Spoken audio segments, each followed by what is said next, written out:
Bom? Bom dia a todos. Vamos continuar nosso estudo no livro de Apocalipse. Então vamos abrir Apocalipse capítulo 1. Estamos no capítulo 1 ainda, né? Mas estamos vendo coisas preciosas. Eu tenho acompanhado depois a gravação no site. Eu queria cumprimentar aqueles que estão assistindo pela gravação. Temos alguns irmãos que assistem às aulas pela gravação, inclusive lá em Portugal. Então eu cumprimento aqueles que estão assistindo e desejando que sejam abençoados pelo Senhor. É o meu telefone que está tocando. Larga, não.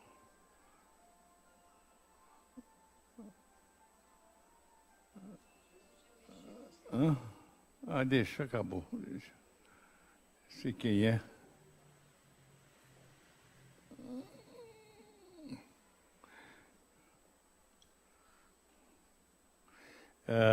Nós estamos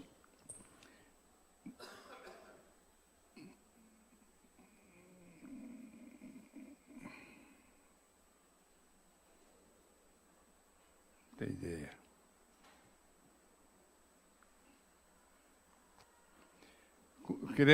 Desculpe, tocou o telefone aqui, atrapalhou tudo. Agradecer àqueles que estão assistindo pelo site. E eu estava dizendo, eu tenho acompanhado o site e eu estou notando que há várias visualizações. Alguns irmãos que abrem o site e estão acompanhando as aulas de Apocalipse que nós damos aqui. Nós vamos para Apocalipse, capítulo 1, versículos 4 e 5. São os versículos que nós estamos estudando nesses últimos domingos. Estamos no finalzinho do versículo 5. Vamos ler novamente.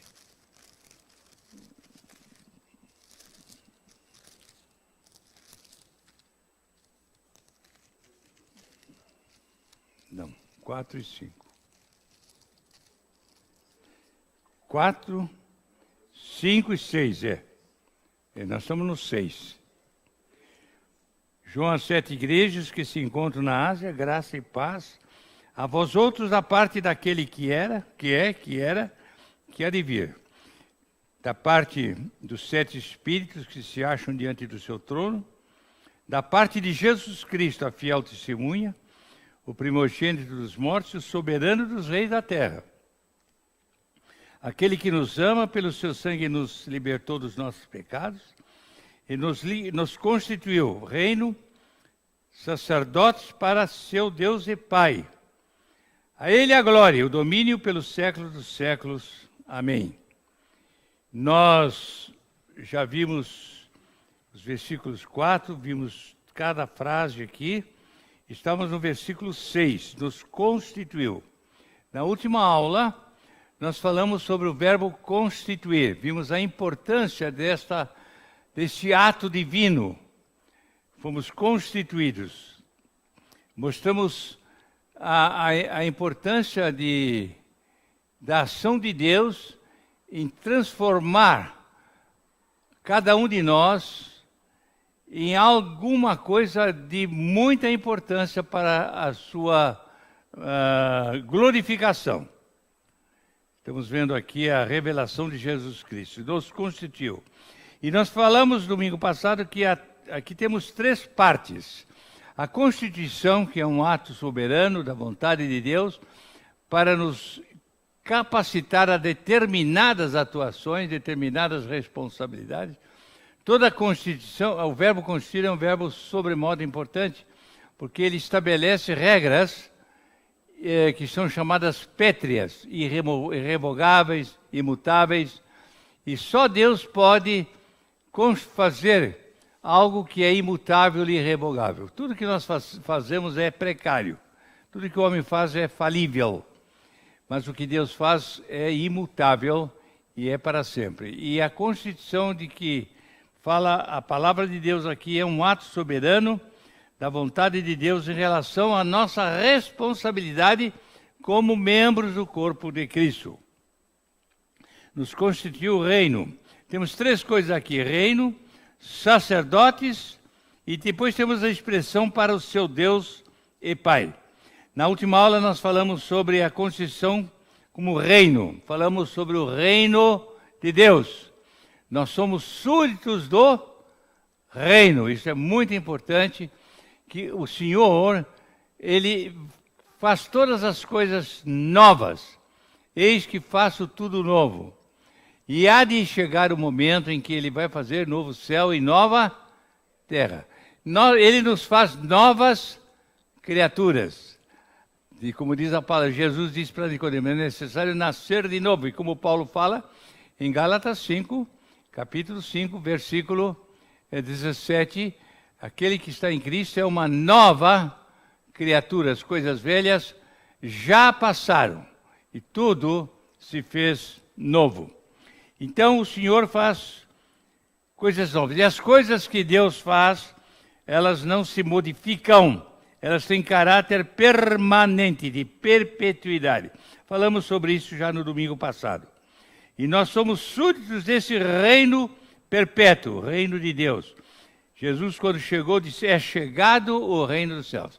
E na aula passada nós analisamos um pouco Mateus capítulo 6, verso 33, que fala da necessidade de buscarmos o reino de Deus. Buscai primeiro o reino de Deus e a sua justiça. E falamos um pouco sobre o que é este reino e falamos um pouco o que é a justiça. E as duas expressões são correlatas. Reino pressupõe justiça. No reino há de haver, a justiça é padrão. Padrão de comportamento, padrão de vida. Deus tem um reino e Deus tem um padrão para o comportamento dos que são súditos do reino. Quando a palavra de Deus fala que Ele nos justifica, Ele nos declara justos para praticarmos a justiça. Praticar a justiça é viver no padrão de Deus. E como cristãos, nós devíamos nos preocupar em viver no padrão. Vivemos uma época de um cristianismo tremendamente relaxado. Há muita coisa que nós fazemos que nós temos consciência que está errado. Ou não é verdade? Há muita coisa que nós fazemos que nós temos consciência que está errado. E nós fazemos. Às vezes contra a lei, certas atividades que nós exercitamos, certas atitudes que nós assumimos, e que estão fora do padrão, e Deus não pode aprovar. Como é que vamos ser súditos de um reino que tem um padrão de justiça, um padrão de Deus, Ele é reto, Ele é justo, nós devemos viver na retidão e na justiça. Como é que nós podemos compatibilizar um comportamento que arrepia da lei, arrepia do reto, arranha a verdade, e dizer que somos súditos do reino? Isso é um contrassenso. Nós falamos já isso domingo passado. Agora, nós estamos falando sobre o outro aspecto.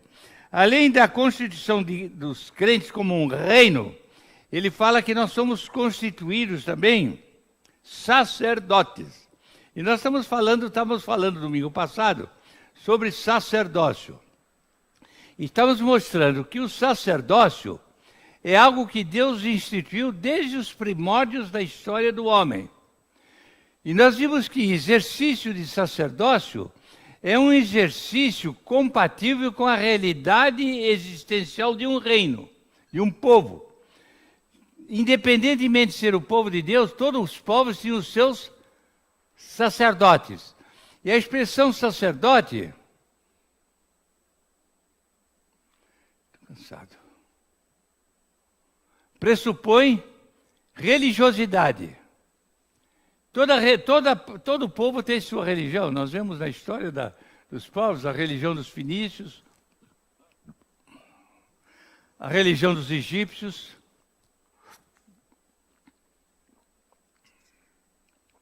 a religião dos assírios. Você não precisa pedir emprestado, porque tudo que nós temos é de ambos. O que é meu é teu.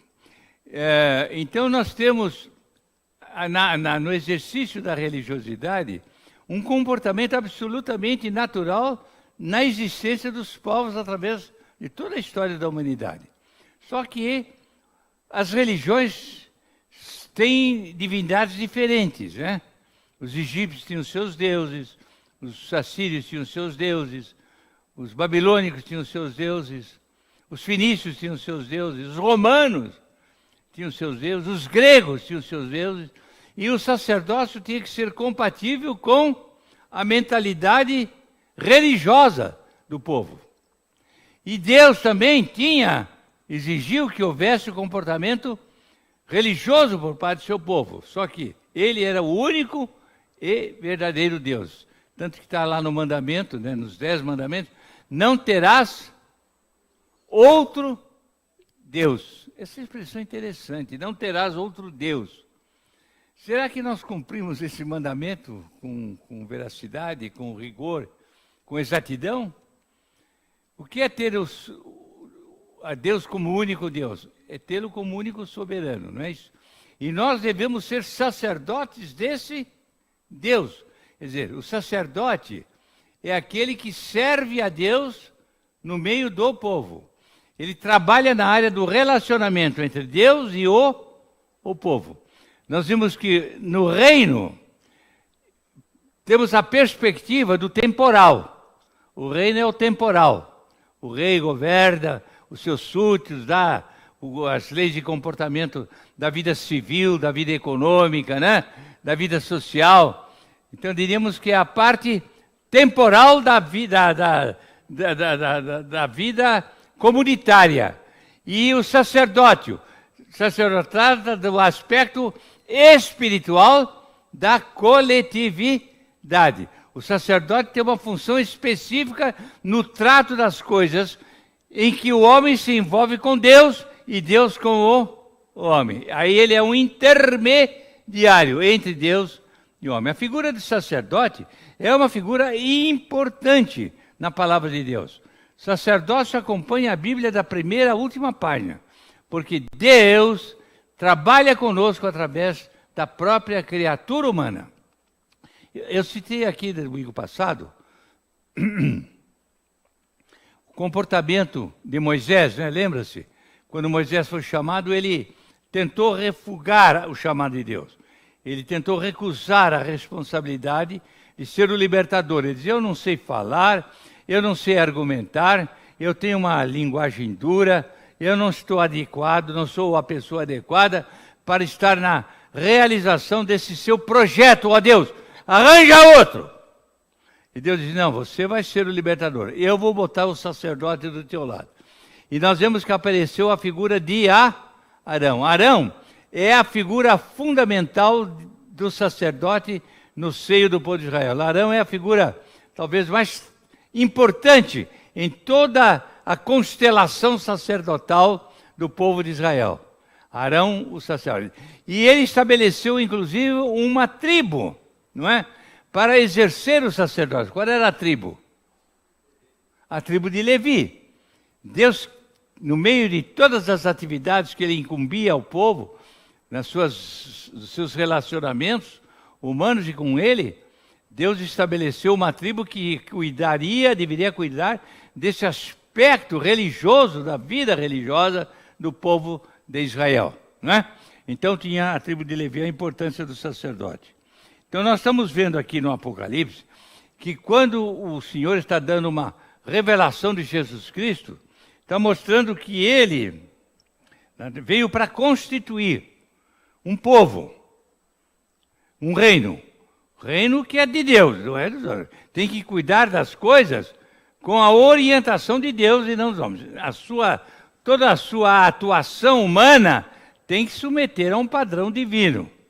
Mas eles, além disso, tem que ter um sacerdote, que é o que cuida da relação do homem com Deus, a sua parte espiritual. Cabe aqui uma pergunta. Como é que está a nossa vida espiritual? Nós temos problemas. Quem não tem? E os problemas muitas vezes nos afligem. E muitas vezes os problemas nos afastam de Deus. negócios que fazemos, anseios que temos, conquistas que queremos obter, realizações a que nos empregamos.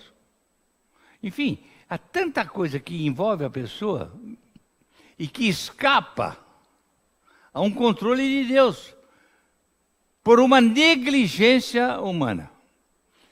Eu gosto muito que Paulo, ele trata muito do assunto da negligência, da indulgência, né? Nós não devemos ser negligentes, negligenciar, é não ser atentos às coisas da verdade. Negligente, não atento às coisas corretas. E ele exorta muito a negligência. E também a sermos diligentes. Diligente é o contrário do negligente. É estar preocupados em fazer as coisas como Deus quer. E eu fico preocupado com isso, irmãos. Às vezes eu me confronto com a minha própria vida. E eu começo a me perguntar, será que eu estou vivendo como Deus quer? Eu estou fazendo realmente tudo como Deus quer? Não é uma questão importante a ser considerada? O sacerdócio é uma figura muito importante. O sacerdote era especial. O aspecto de santidade era um aspecto de vital importância no comportamento do sacerdote. Ele era separado, a tribo separada. O que quer dizer a palavra santo? Separado. Separado de e separado para. O sacerdote é separado do mundo e separado para. E aqui diz que nós somos constituídos sacerdotes. O padre Reinaldo, o padre Paulinho, o Padreco, o padre Carlos, nós somos sacerdotes. Nós, às vezes, vivendo a nossa vida religiosa, firmamos a ideia de que sacerdotes são certas pessoas adredemente preparadas e devidamente designadas para determinadas atividades religiosas, né? E muitas vezes nós queremos decidir as coisas em função da palavra do sacerdote. Aí eu vou falar com o sacerdote. O pastor de uma igreja, ele tem uma função sacerdotal por excelência. E ele é muito procurado. Uma vez o pastor Mendes disse que até para comprar uma casa os crentes procuravam ele. Procuro para tudo. Quer dizer, eles veem na figura do pastor um sacerdote, uma pessoa especial que tem condição melhor de ajudar. Claro que deve ser um bom conselheiro, um pastor. Mas, meus irmãos, a Bíblia diz que todos nós somos sacerdotes. Todos nós. Em que sentido pode você ser sacerdote? Dentro dessa concepção bíblica.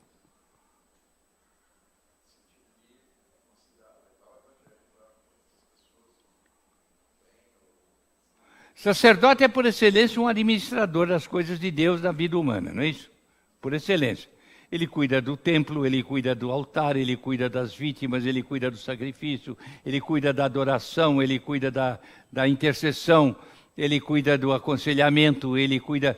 Então, são atividades voltadas para o benefício dos outros, em função da vontade de Deus. A função dele é transferir para os outros a vontade de Deus nas diversas áreas de comportamento. Sacerdote. Israel tinha a tribo que cuidava disso. Cuidava do templo, cuidava de tudo. Em que sentido nós somos sacerdotes? Ele diz que ele nos constituiu sacerdotes. Irmãos, isso é muito importante. O livro de Hebreus é um livro muito interessante. Ele trata muito de Cristo como sacerdote, né? Ele é o único sumo sacerdote entre nós, Deus. Ele veio com uma missão específica de redimir o pecador. Sacerdotal, missão sacerdotal. E ele continua a ser o nosso sumo sacerdote, porque ele é aquele que atua para nos favorecer em todas as nossas atividades na relação com Deus. Ele que deve estar na minha devoção, na minha intercessão, no meu viver como pai, como marido, como como esposa para a senhora, como filhos. E nisso, em cada atitude humana, o aspecto da vida espiritual é importante. Toda a atuação do ser humano deve ter conotação espiritual. Concorda, amor? Você vai comprar uma casa, o que tem de espiritual nisso? Como é que você vê o aspecto espiritual disso? Você vai comprar um carro. Você sempre, quando vai fazer alguma coisa, você tem uma finalidade. Não é verdade? Como é que você bota Deus nisso? Tem que botar Deus nisso, como eu disse na aula passada. Nós temos que colocar dele que nos constitui o sacerdote. Em cada coisa que é a atuação, a nossa atuação sacerdotal deve ser notória. E sacerdote é aquele que é separado para fazer o que Deus quer, como Deus quer, na hora que Deus quer e como Deus quer.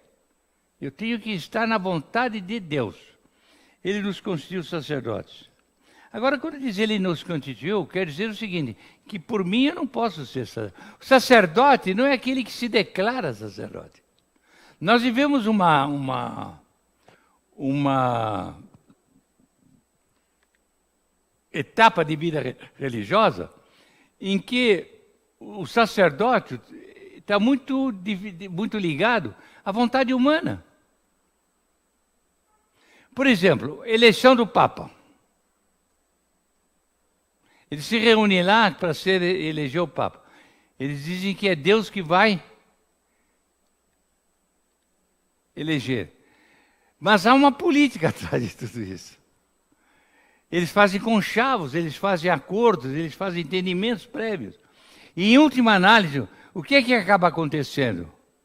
É a vontade humana e não a vontade de Deus. Muitas vezes na minha vida, o que é que acaba acontecendo? Não a vontade de Deus, mas a vontade humana. E quando a vontade do homem prevalece, o exercício sacerdotal autêntico desaparece. Não acontece. Só acontece o sacerdócio autêntico na intervenção de Deus, na atitude do ser humano. E em tudo nós devemos buscar a vontade de Deus. Alguém quer dizer alguma coisa sobre isso, não?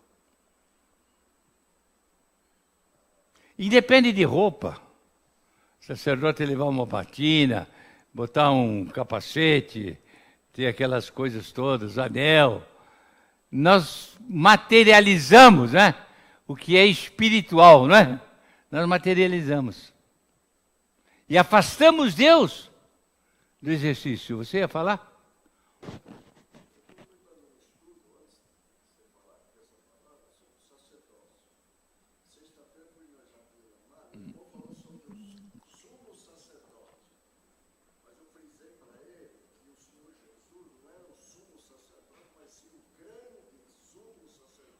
A diferenciar o sacerdote, o sumo sacerdote do passado.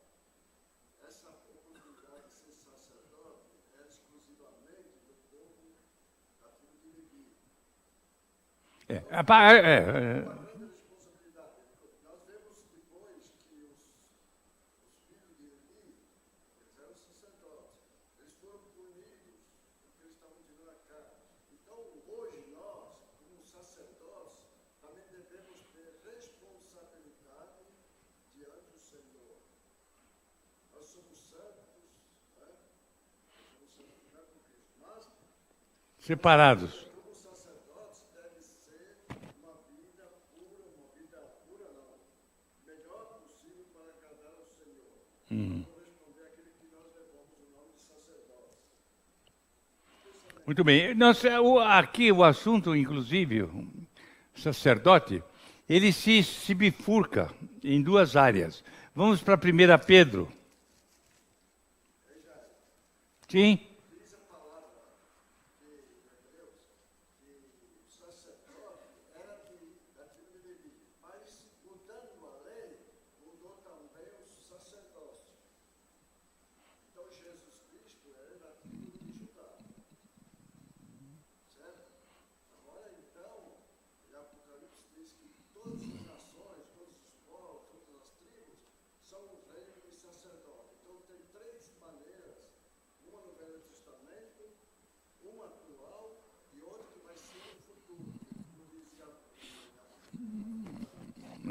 Veja bem, o fato de que Deus estabeleceu uma tribo, que é de Levi, para ser sacerdote, é uma informação que nós temos de Deus, do desejo dele que tivesse realmente designação específica para o exercício sacerdotal, que era a tribo de Levi. Quando diz que Jesus é sacerdote, não tem nada a ver com o fato dele não ser da tribo de Levi. É outro departamento. É outro departamento.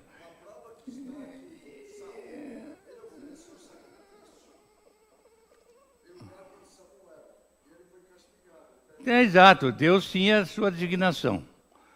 Deus tinha a sua designação para o exercício sacerdotal, que era a tribo de Levi.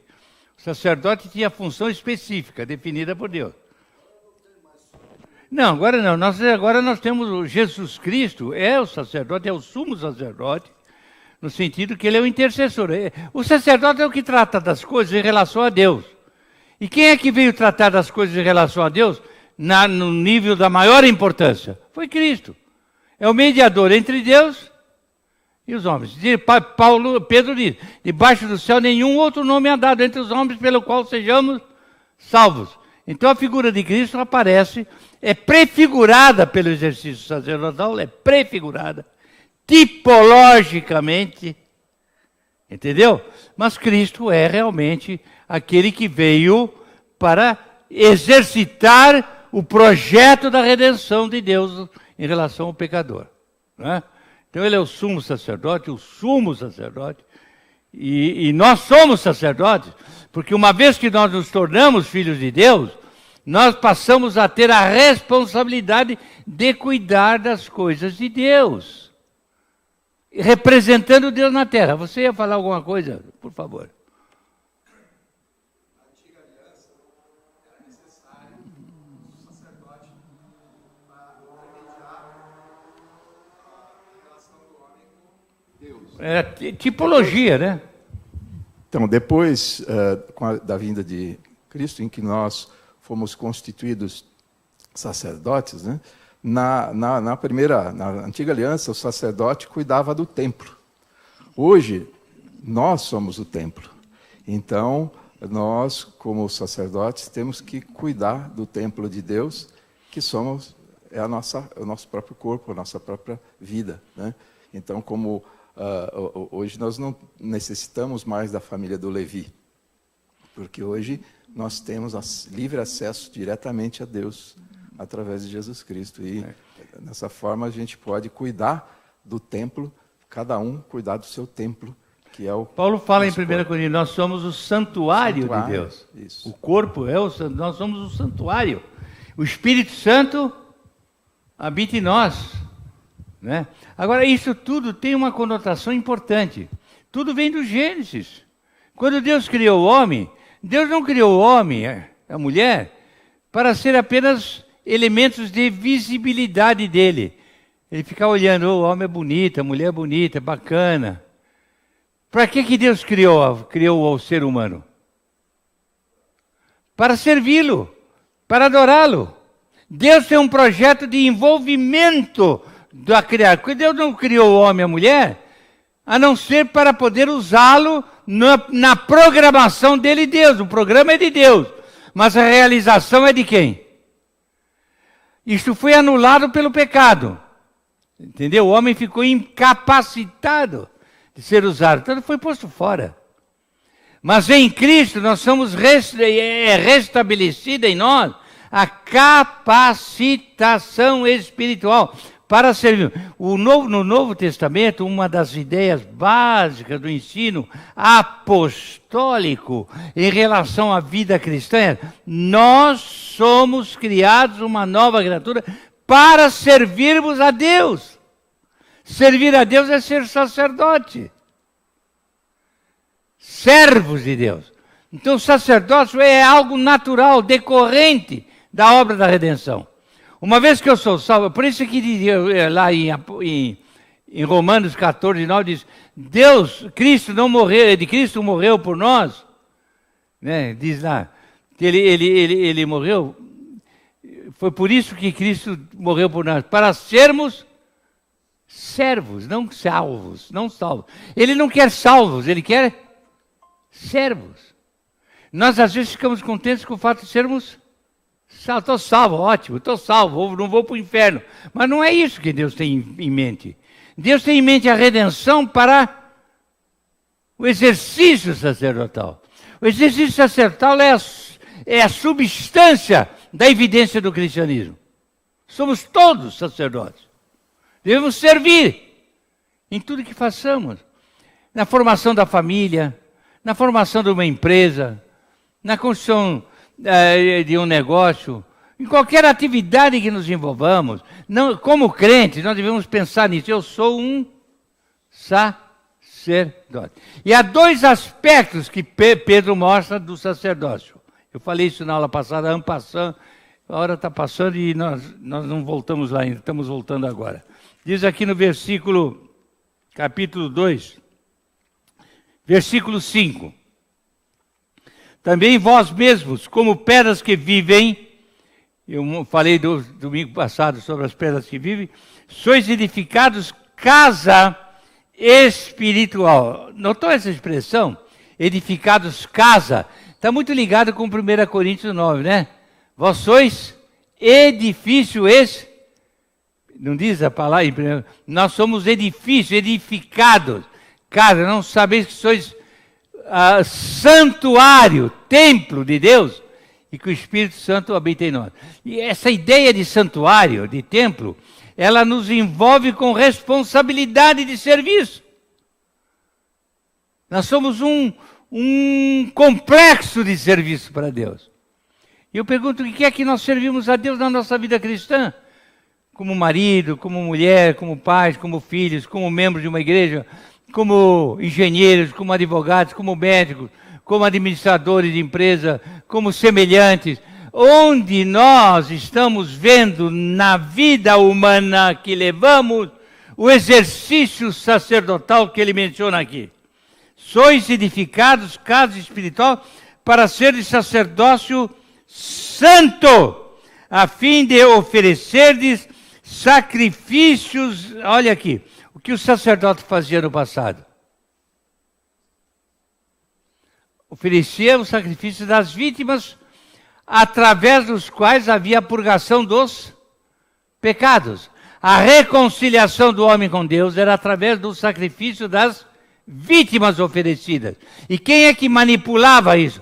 Quem é que administrava? Quem que exercitava o sacerdócio, que trazia a bênção da reconciliação? Era o sacerdote. E esse era o chamado sacerdócio santo. O que é sacerdócio santo? É aquele sacerdócio que tem a ver com o exercício da adoração e do louvor a Deus. Sede santos, porque eu também sou santo. Ninguém pode adorar e louvar a Deus se está vivendo em pecado.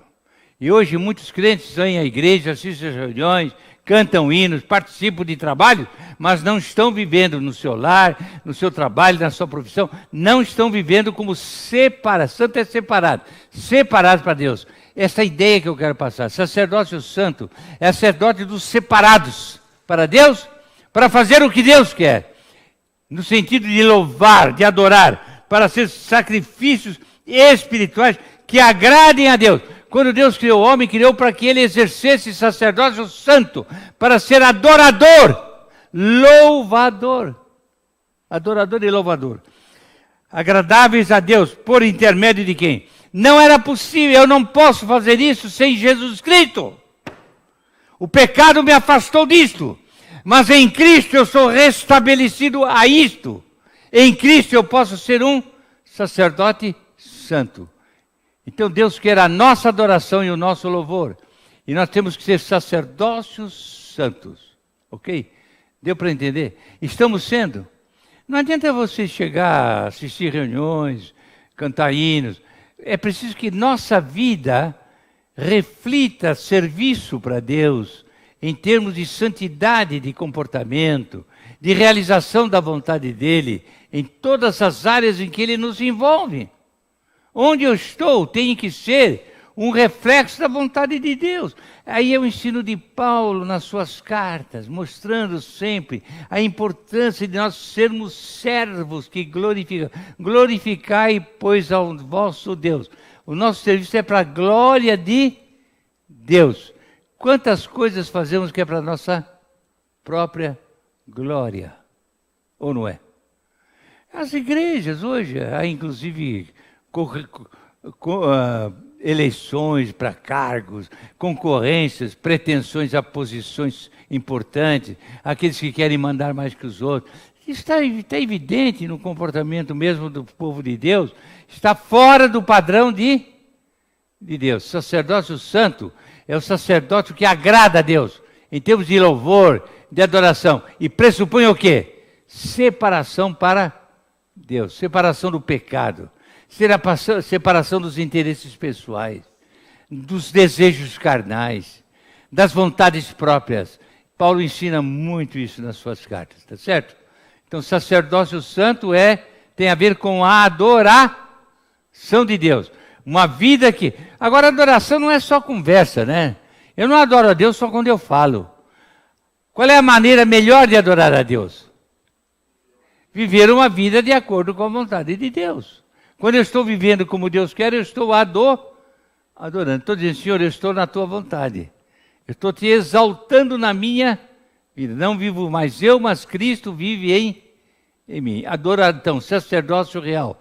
Vamos nos preocupar com isso. Sacerdócio real é aquele que tem a ver com a nossa santificação. O nosso louvor verdadeiro está baseado numa vida santa, separada para Deus. Sacerdócio. Mas ele fala de um outro sacerdócio aqui, versículo 9. Vós, porém, sois raça eleita, sacerdote real. Povo de propriedade exclusiva de Deus.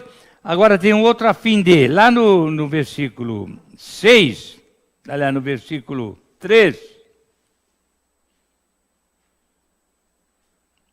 No versículo 5, melhor. Sois edificados sacerdotes santos, a fim de... O que é esse a fim de? Finalidade, é o alvo. Sacerdote tem finalidade. Sacerdote não é sacerdote porque ele tem uma roupa especial. Sacerdote não é sacerdote porque tem um diploma teológico. Sacerdote é sacerdote não porque ele é nomeado por um colégio clerical, a fim de... Ele é sacerdote já na medida em que ele vive adorando a Deus. Sua vida é uma permanente manifestação de adoração a Deus, vivendo em santidade. A fim de... Finalidade, como diz o irmão. E aqui agora, sacerdócio real, a fim de... Finalidade. Qual é a finalidade? Proclamar. Sacerdócio santo é oferecer. Sacerdócio real é o quê?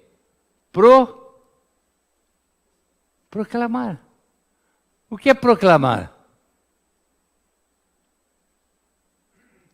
Quando alguém vai casar, ele tem que preparar uma certa documentação, não é isso? Ele vai no cartório e essa documentação toda é publicada para o público. Como é que se chama esse processo de publicação dos dados das pessoas que se querem casar? Proclamas.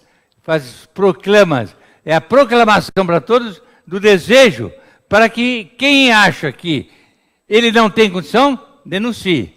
Você não tem condição. Sacerdócio real é uma proclamação evangélica, é uma proclamação das boas novas, a fim de proclamar as virtudes de quem? É proclamar Jesus Cristo, as virtudes de quem vos chamou das trevas para a sua maravilhosa luz. O que é que está descrito aqui? Chamar das trevas para a maravilhosa luz. É o quê? É o processo evangelístico. É a obra de Cristo, não é isso?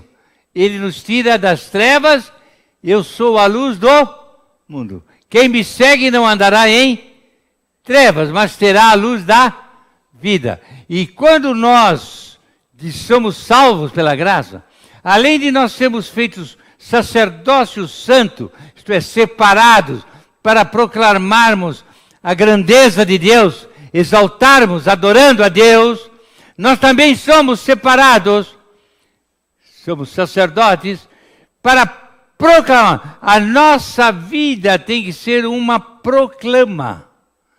O que é? Da proclama aparece o quê? O que é que aparece no proclama? As qualidades das pessoas, né? Fulano de tal, solteiro, morador na rua tal, advogado ou médico. Todos os detalhes da proclamação das minhas qualificações pessoais. Deus quer que eu exiba perante o mundo as qualificações espirituais de que eu sou possuído. Proclama. Que adianta você vir cantar hino aqui e lá fora você mostra uma vida completamente errada. Você mente, você tenta passar a perna nos outros, você tem inveja, você trata mal as pessoas. O que é o seu proclama? Negativo. Você não está sendo um sacerdote real. Deu para entender? Então são duas áreas do sacerdote. Um tem a ver na minha relação com Deus. Ou tem a ver na minha relação com as pessoas. Duas áreas. Aí está o sacerdócio verdadeiro, que Deus espera de cada um daqueles que são seus filhos. Ele nos constitui para sermos sacerdotes reais, sermos adoradores. Deus procura adoradores, não disse Jesus para a mulher samaritana? Deus procura adoradores que o adorem em espírito e em verdade. Eu quero, Senhor, ser sacerdote. Mas não é porque eu sou presbítero, eu sou pastor, eu sou diácono, ou porque eu sou presidente da igreja, eu sou secretário, eu sou tesoureiro, porque eu tenho uma roupa especial, eu tenho colarinho engomado, eu tenho batina, nada disso. Eu sou um sacerdote santo, porque a minha vida é para glorificar o teu nome, adorar-te em espírito e verdade. Eu sou um sacerdote real, porque a minha vida tem que proclamar em mim as tuas virtudes e as tuas verdades. É um padrão alto, né? Isso é o santo. Isso é o santo. De louvor. Agora o real é proclamar as verdades, é viver o evangelho. Viver o evangelho, viver como cristão verdadeiro. Aí vem toda a parte doutrinária. Aí vem todo o ensino dogmático que Deus nos traz através das epístolas, através dos apóstolos. Paulo dá muita ênfase à importância do sacerdócio real. Ele dá muita ênfase à nossa instrumentação evangelística. Não é isso? Nós temos que ter essa responsabilidade. Eu fico contente quando eu ouço o Baltazar dizer, olha, eu estou falando com alguém, eu estou evangelizando fulano. Nós vamos agora, como hoje ele falou, começar um trabalho na casa de fulano. Isso é exercício de sacerdócio real. Tá certo? Sacerdócio real é quando eu vou ao supermercado e não trato mal a caixa, mas dou um folheto. Sacerdócio real. É quando eu cumprimento os amigos, as pessoas com quem eu me encontro. Sacerdócio real é o sorriso cristão que eu ofereço às pessoas. Sacerdócio real é a minha bondade para com as pessoas. Isso é sacerdócio real. Como é que estamos? Hã? Como é que estamos? Não adianta. Eu sabia que eu tinha que derrubar água. Vamos. Abençoada água. Então, sacerdote, vimos os dois aspectos. Então, ele nos constituiu reino e sacerdote. Então, nós já vimos duas coisas importantes colocadas aqui. E a terceira e última, que eu quero terminar, que ele diz aqui, sacerdócio. Ele nos constituiu reino e sacerdote. Opa, vamos lá para Apocalipse. Reino e sacerdote para o seu Deus e Pai. Nós temos uma terceira colocação. O que é que essa expressão para o seu Deus e Pai indica? No que respeita à constituição, tanto de nós como reis, participantes do reino, súditos do reino, e a constituição nossa como sacerdotes. O que é que tem a ver esse para seu Deus e Pai? com essas duas coisas?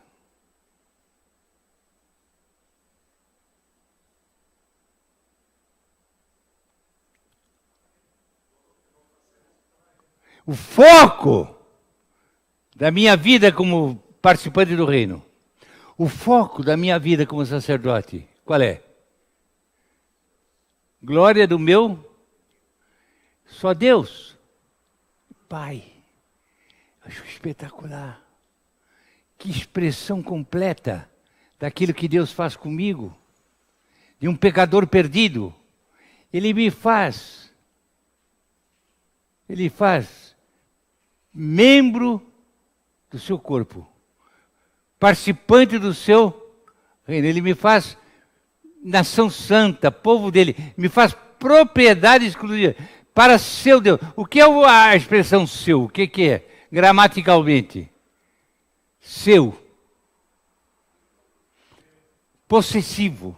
Posse. Nós, quando fomos salvos, deixamos de ser de nós mesmos. Nós somos isso é duro, hein? Ser do Senhor e não de nós mesmos. Ser do Senhor é botar os interesses do Senhor na frente dos nossos. Mas nós não vamos, não. Nós pomos os nossos interesses na frente. Para seu Deus. Amados, louvado seja o Senhor. Porque a obra de Cristo não é apenas uma obra que salva da perdição, mas que nos faz súditos do reino, sacerdotes como pertencentes a Deus. Mudou toda a economia. Mudou tudo! Eu me lembro, quando eu trabalhava na Mercedes, eu era jovem, eu era diretor da Mercedes, diretor jurídico da Mercedes. Com 28 anos eu era diretor jurídico da Mercedes. E quem tinha o controle acionário da Mercedes era um grupo polonês, o Alfredo Jurdzikowski. Os alemães só ofereciam a marca e a parte técnica. Todo o controle da empresa, a parte industrial, a parte financeira, a parte comercial, era do grupo polonês. E eles é que realmente tiravam um grande proveito da marca que eles... Foi um contrato. Só que eles tinham um contrato de um período de tempo. Depois de um determinado tempo, o grupo Jurdzikowski, o grupo polonês, tinha a obrigação era 25% da Daimler-Benz, da Alemanha, e 75% do grupo polonês. Quem é que mandava? A quem eu servia? O grupo polonês. E eu servi porque eu me liguei muito ao grupo polonês. Eles me queriam muito bem, eu me liguei muito a eles. Mas tinha um contrato entre o polonês, Jurdzikowski, com a Daimler-Benz, de que depois de sei quantos anos, o grupo polonês tinha que vender 25% para ficar 50%, embora a parte comercial e financeira continuasse sob o controle polonês e a parte técnica sob... Mas aí o poder de comando ficava dividido em duas partes iguais. Isso aconteceu. A coisa andou, o polonês continuaram a mandar lá dentro, e eu estava ligado ao grupo polonês. E o grupo alemão se dispôs comigo, porque eu era diretor jurídico, e eu andei pondo na cadeia uns alemães safados que roubavam a fábrica. E isso repercutiu na Alemanha, eu era persona não grata dos alemães. Eles queriam me fuzilar, que acabei com o pesqueiro. Eu me juntei ao delegado Omar Cassim, me lembro, lá de São Bernardo, fizemos os processos e botamos na cadeia. Mas ficou complicado, eu fiquei numa situação muito difícil, tinha até ameaça de morte. Foi muito difícil para mim, foi um período difícil, eu tinha segurança, minha casa tinha segurança. Foi um negócio muito complicado, porque eu estava ligado ao grupo polonês, eu servia ao grupo polonês. Só que ele morreu de câncer. E a viúva vendeu tudo para os alemães. O que o Jairo teve que fazer? Dar no pé. Foi por isso que eu saí da Mercedes. Que eu era incompatibilizado com o grupo. Tem muito crente incompatibilizado com Deus, irmãos. Não fazendo o que Deus quer, mas fazendo o que o inimigo quer. É crente, mas não está andando como Deus quer. Nós somos cidadãos e nós somos sacerdote, para nosso Deus, não para os meus interesses. Eu não sou mais de mim, não sou de mim mesmo, sou do Senhor. Fomos comprados por preço, amém? Fomos comprados. Nosso Deus e Pai, veja que a relação nossa com Deus é muito profunda. É além de uma relação do homem para com o Criador, o Deus Criador. Vai mais longe. Ele é o nosso, deu-lhes o poder de serem feitos filhos de Deus, Romanos capítulo 8, aos que creem no seu nome. Então, quando nós encaramos a realidade da constituição, de reinado e de sacerdócio, nós temos que encarar a verdade da relação nossa com Deus. Nós agora não somos de nós, para seu Deus e Pai. Amém? Esse é o terceiro aspecto nesta constituição de vida. Isso tudo é porque Deus nos comprou. Fomos comprados, não com 1 Pedro capítulo 1, verso 18, não com ouro nem prata, da nossa maneira de viver, mas fomos comprados pelo precioso sangue de Cristo. Houve um preço que pagou, e quando se paga um preço e se compra, passamos a ser proprietário daquilo que compramos. Deus nos comprou com o precioso sangue de Cristo. Não somos de nós mesmos. Deu para entender essa verdade?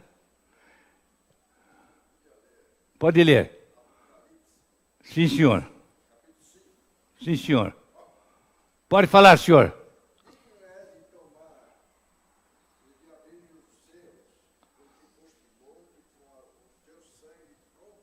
Compraste.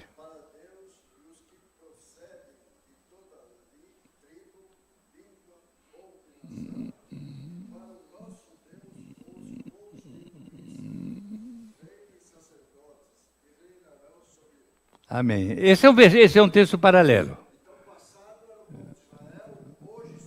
Somos nós.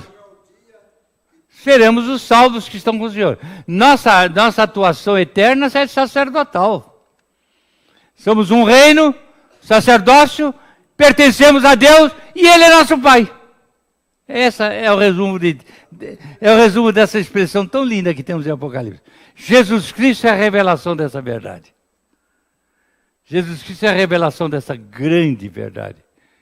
Constituídos, já falamos o que é isso, né? Constituídos para nosso Deus e Pai. Ô Pai, como é bom falar Pai, né? A expressão gostosa, né? Eu gostava de falar meu pai, quando eu tinha meu pai vivo, né? Meu pai é tão confortador você poder ter um pai, falar com o pai, sentir o aconchego do pai, ter a orientação do pai, ter a proteção do pai. E nós temos tudo isso, irmãos, em Cristo Jesus. Deus é o nosso Pai eterno, fez os seus filhos. Somos filhos de Deus, amém. É o nosso Deus, sim, mas mais do que isso, é o nosso Pai. E nós somos dele, o seu, dele. Ele comprou, ele pagou, foi pago um preço, que foi os como vimos aí em Apocalipse também, o sangue de Cristo. Já tínhamos estudado isso aqui também no capítulo 1, né? Ele comprou por preço o seu sangue precioso, que nos liberta de todo o pecado. Amém. Que trecho lindo, que frase linda. Eu fiquei 4 ou 5 domingos só nessa frase, mas eu não me arrependo, porque ela me ensinou muita coisa. Constituídos, reino e sacerdotes para nosso Deus e Pai. E aí está definida toda a projeção maravilhosa de Deus para cada um de nós, através da obra de Cristo Jesus. Apocalipse é um livro que revela Cristo, aquele que realizou. Aí está essa meninada. Já terminaram a aula lá embaixo, né? Então, são os nossos alunos lá de baixo. Estão subindo aí um pouco. Vamos parar, porque agora, no sábado, domingo que vem, diz aqui, para nosso Deus e Pai, né? A glória, a Ele o domínio, pelos séculos dos séculos. Esta expressão é notável. Obrigado, meu amado. Essa expressão é notável. A Ele a glória. A glória é algo de muita importância. Domingo que vem a gente fala um pouquinho sobre isso. A glória é a característica da ação de Deus. Tudo que Deus faz é glorioso. A presença de Deus é gloriosa. A ação de Deus é gloriosa.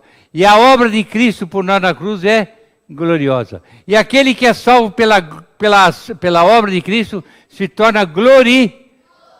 Lá em 1 Coríntios capítulo 6 diz: nós somos constituídos reinos de sacerdotes para nosso Deus e Pai. Não somos de nós mesmos, fomos comprados por preço. Glorificai a Deus por meio do vosso corpo. A glória de Deus é a finalidade maior do projeto de Deus para o homem. Ele quer ser glorificado. E nós devemos glorificar pelo nosso corpo. Para a glória, para o domínio. O domínio de Deus, não há nada maior do que o domínio de Deus. O comando de Deus. Glória e domínio. E o tempo, eternamente, pelos séculos dos séculos. Eternamente Redentor nosso. Amém. Lindo trecho, né, irmãos? Glória e domínio pelos séculos dos séculos. Aquele que nos constituiu reino, sacerdotes para nosso Deus e nosso Pai. Amém. Alguém quer acrescentar alguma coisa?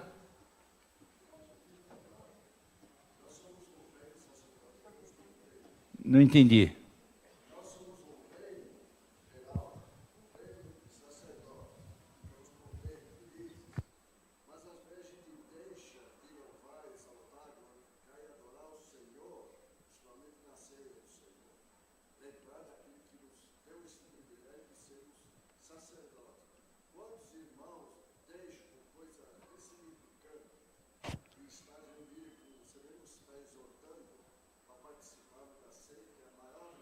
Pois é. É triste a gente ver quando os irmãos não vêm à ceia. Que a reunião da adoração é uma reunião do exercício do sacerdócio santo. É a hora do exercício sacerdotal. Porque não adianta você dizer que é crente, ou está na igreja, ou pregar, até pregar. O sacerdócio santo é algo que só Deus discerne. Quem é que avalia o valor do sacerdócio? É Deus. Que atitude é a nossa? E que compatibilidade existe entre a nossa atitude e a nossa vida? Sacerdote tem a ver com vida. Adoradores que o adorem em espírito e em verdade. É verdade, isso aí. Mas alguém quer dizer alguma coisa? Vamos orar? Ó Pai, obrigado pela Tua palavra. Obrigado por esta colocação tão maravilhosa do livro de Apocalipse.